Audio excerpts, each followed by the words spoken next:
So our today's story starts with a family who are going somewhere in a car, and in the back seat a boy is sleeping on his mother's shoulder, and suddenly his eyes open, and he wakes up. Its name is Jin. Seeing this, his mother gets worried. Everyone thinks that he has seen a bad dream. The family is going to shift to their new house. Jin has not seen this house before, yet he feels that it is familiar. Jin's elder brothers are very good in studies since childhood. He is a graduate from a big university and has been the best performer in extra-regular activities since childhood and does every small and big household task easily. He does not have any bad habits. No, he is an ideal son who also wishes that he could be like his elder brother. Both the brothers shift to one room because the owner of the house has given permission for the other room. Man to go to the dinner table again at night. Those who are forbidden to go to the other room because the old owner has not taken out his stuff and he has not allowed medicine time. Then Jin hears some noise from above. He thinks that someone is above, but others deny any sound. Jin studies for a long time at night. Before sleeping, he listens to songs. Then again he hears some sound. Hearing the sound again and again, his suspicion goes to the other room. He is about to open the door of the other room, but suddenly Jin tells him that he heard some sound. Yoon tries to listen with his ears, but there is no sound. He tells Jin that he is making excuses for not studying and takes him outside to get fresh air. Both of them enjoy the rainy season outside with Yoon. He gets a call from his father who calls him back home for some important work. Yoo asks Jin to stay here, and then he leaves for home. Jin walks towards the road while listening to the song, unaware of what will happen next. There he suddenly sees that his brother is being kidnapped by some people. Jin chases them but is unable to catch them, but remembers the car number. Jin goes home and tells his parents about the kidnapping and becomes unconscious. After regaining consciousness, the detectives come to Jin's house. Jin tells the detective the whole situation after seeing him in the eyes, and also tells the number of the car. The detective tells that this number plate does not exist.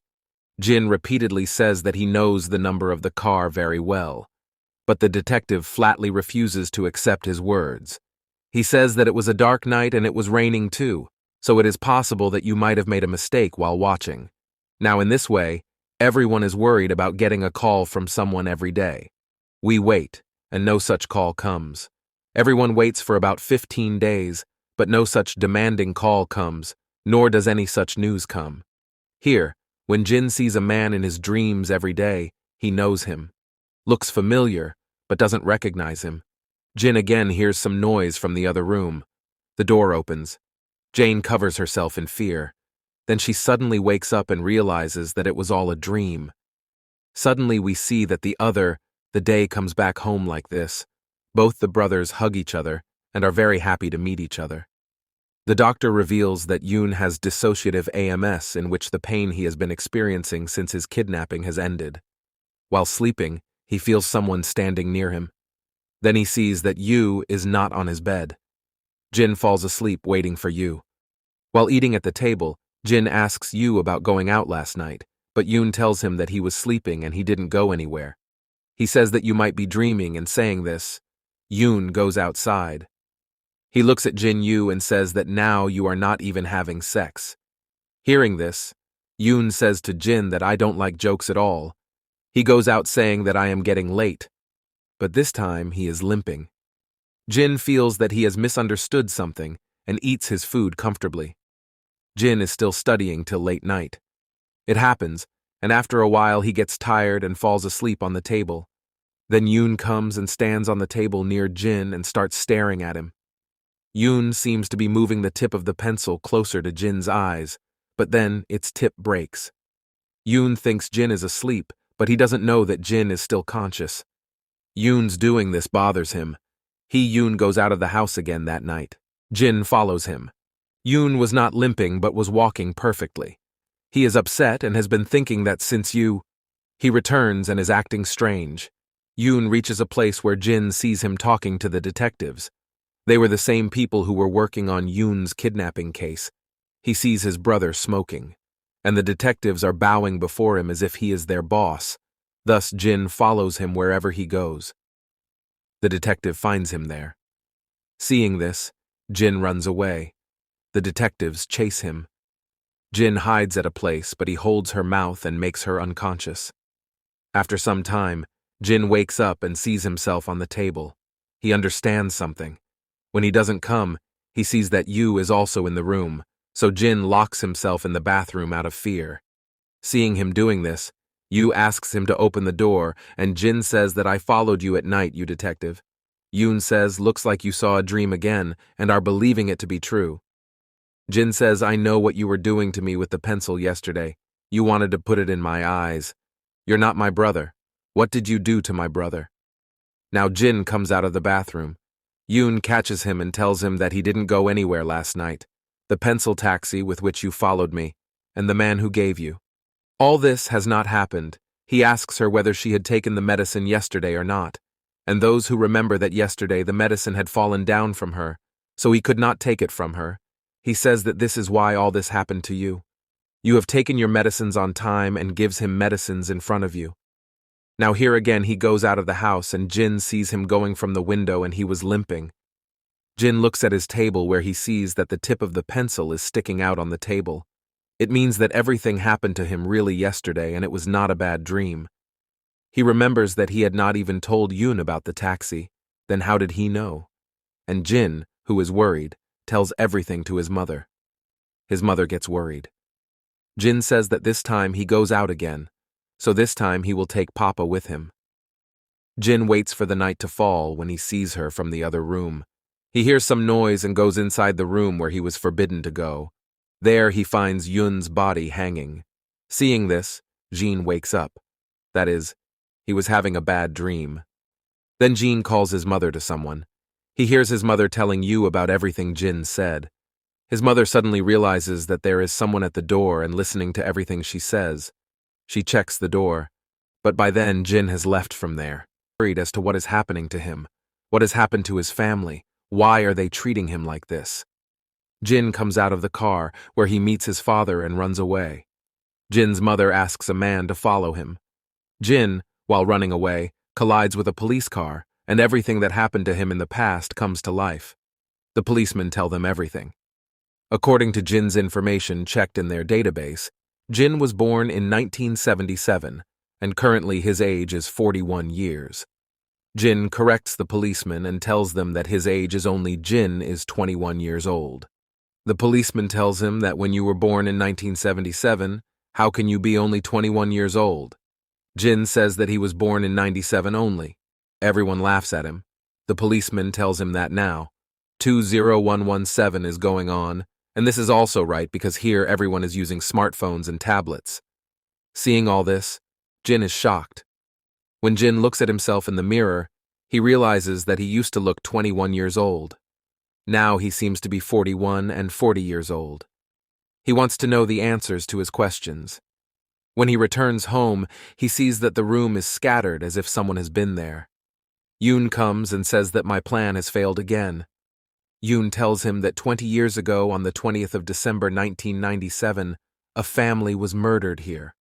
Now this story is shown in nearby history where it is known that a mother and daughter were murdered in this room with a sharp knife. Nothing was stolen from the house. No clue was found. This case became a murder mystery. Posters were put up at various places to get any information, and years would pass. But no information is available from anywhere, but the family of that house could not forget this case. They handed over this case to a private investigator, and in the end the murderer is found. He was tortured and he does not remember anything. Jin says that, "Why are you holding me? I am not a murderer." After listening to him, he says that you have been saying this ever since I caught you, and I am completely convinced that you are the murderer of this incident. Victim's family situation. She is troubled by this and wants to take revenge for the incident that happened at that time, but Jin could not remember anything. He did not even know who had asked him to commit the murder. He had lost his old memories, so this is how can one take revenge from a human being? A forensic hypnosis expert was hired whose name is Park, and this man became their father at the beginning of the story. These people are a special kind of experts from whom some information has to be taken by hypnotizing the person in his mind. Jin works to bring out the most deeply hidden memories. The expert tells Yoon that Jin's life is divided into many stages. When he was 20 years old, a lot of bad things happened to him, and he himself tried to retrieve those memories. Now an experiment is done with Jin, in which his life before the trauma is made to feel as if it is real. At that time, he was a normal person and not a murderer. Everyone will do a role play in which his parents, elder brother and Jin, will hypnotize him and tell him that he is sitting in a train, and as the train passes through the terminal, he will return to his happy memories. And in this way, Jin is hypnotized and transported to 1997. Now Jin tells that he is in a car with his family and is going to shift to his new house and is sleeping with his head on his mother's shoulder. It says that you will wake up from your sleep when I will ask you to get up, and when you wake up, you will be in the year 1997, and you will be 21 years old. The people you will see in the car will be your family. When I count to 3, then you will. Those who regain consciousness will wake up. Further, the story remains the same as you saw in the beginning of this video. He was standing outside the same house where he had committed the murder. He does not remember the murder, but this house seemed familiar to him in the beginning because he was shifting. When Jin first heard the sound from the other room, other people from this drama were in the room from which a flower pot had fallen. In fact, the room was being prepared as if it was the time of the murder. It was raining, and it is raining even today. The same music was played which was playing at the time of the murder. The whole set was ready. It was just time for Jin to be called. He calls Park Ho to come so that Jin can go home by himself.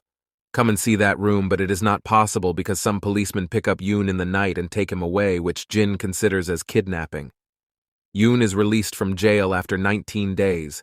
He wants to start the plan again, and until this cannot be done unless it rains, because to bring back the memory, it was necessary that everything should be as it was on the day the murder took place, and for this one has to wait for a few days for it to rain, during which Jin is seen like this. Seok's suspicion grows, so they still haven't been able to get Jin's memory back. Jin still denies that he didn't commit the murder and jumps out of the moving car. Yoon chases Jin, and while doing so, his car hits a pole and he becomes unconscious. Jin escapes from there but meets with an accident and sees that he is in the hospital. While he was unconscious, he remembers that in 1997 he met his wife. He was with the family. He was very happy. He was sleeping with his head on his mother's shoulder. Then the whole family met with an accident in which his parents died, and his elder brother is admitted in the hospital in a very serious condition. Those who did not have money, no one was giving them money for the treatment of their brother. Someone was offering a job. One day, Jane posts online that she is in dire need of money to get her brother checked and will do anything in return. Then the doctor comes to Jin and tells him that his brother's condition. This has been happening for the last 6 months, and now it is necessary that his surgery be done, and Jin did not have the money for the surgery. Suddenly, a reply to Jin's online post comes that the man is ready to give the money and in return asks to commit murder. Jin didn't want to do this, but he said yes. Jin goes to this house which we saw in the beginning of the video, so this house seemed familiar to. He was told that he would find a woman there, and he will have 2 children, and all he has to do is kill the woman and come back. He sees a family in the house and changes his mind about murder. He forbids the woman to make noise. He says that he will not do anything to anyone and will leave from here, and during all this, the woman's daughter sees him. To calm her down, Jin goes after her and forbids her to make any noise, and while refusing, Jin accidentally falls on the girl, and the knife gets stuck in his stomach. He did not want to do this. The girl dies due to excessive bleeding. Then the girl's mother comes, and due to her screaming, Jin loses his senses, and even against his will. After doing all this, Jin feels very remorseful and goes out. Then he meets a child who asks Jin about his mother. Jin tells the child that if you count to 100, your mother will. Just then, Jin's eyes fall on a family photo frame in which there is a doctor's photo. Here it is revealed that the same doctor had asked Jin to commit the murder. He only wanted to get his wife killed because he was in financial problems. He would have got the insurance money due to his wife's death. But Jin had murdered that woman as well as his daughter. He comes and asks him how can he do this to his family. Then the doctor tells him that you did this to save your brother's life and I did it for my children, but you ruined everything. You ruined my daughter. Killed. Now even your brother is not saved, and suddenly Jin falls down from above. Jin tries to save him and loses his hand. This incident has a deep impact on Jin's mind, and he goes into depression. Now here is the movie. The scene changes to 2017 where Jin is in the hospital where he came after the accident, and Yoon is near Jin and wants to kill him by injecting him with poison. Jin-yoon tells him that whatever he did is because of him. He apologizes for this. Thus he understands that those who have remembered everything, perhaps their memories have come back due to the accident. Only then does he want to know why he committed the murder. Was it done for the insurance money or was there something else? Only then. We come to know that the small child whom Jin had left alone at home and whom he had asked to count to 100 is the son of the same doctor. He is none other than Yoon. Yoon tells Jin that after the bloodshed, all the insurance money was taken away by his relatives and he had to live alone like an orphan. He spent so many years crying every night. He wanted to kill the person who had killed his family, but Jin. He apologizes to her again, but Yoon wants to know if his father asked him to commit the murder. Jin refuses, as he doesn't want to tell her the truth about his father, and says that he did it all alone. But Yoon understands and doesn't believe Jin's words. Now Yoon leaves Jin alive and goes away from there. He understood that his father had not done all this for the insurance money. Now it was such that Yoon had no purpose left to live, whereas Jin, out of guilt, committed suicide by injecting poison because he could not tolerate the truth of his memories, nor did he have any reason left to live. Anyway, from the hospital, he commits suicide by jumping from the building, and by showing this story ends. So friends, how did you like this story? Do tell us in the comments, and I request you please subscribe my channel. Thanks for watching.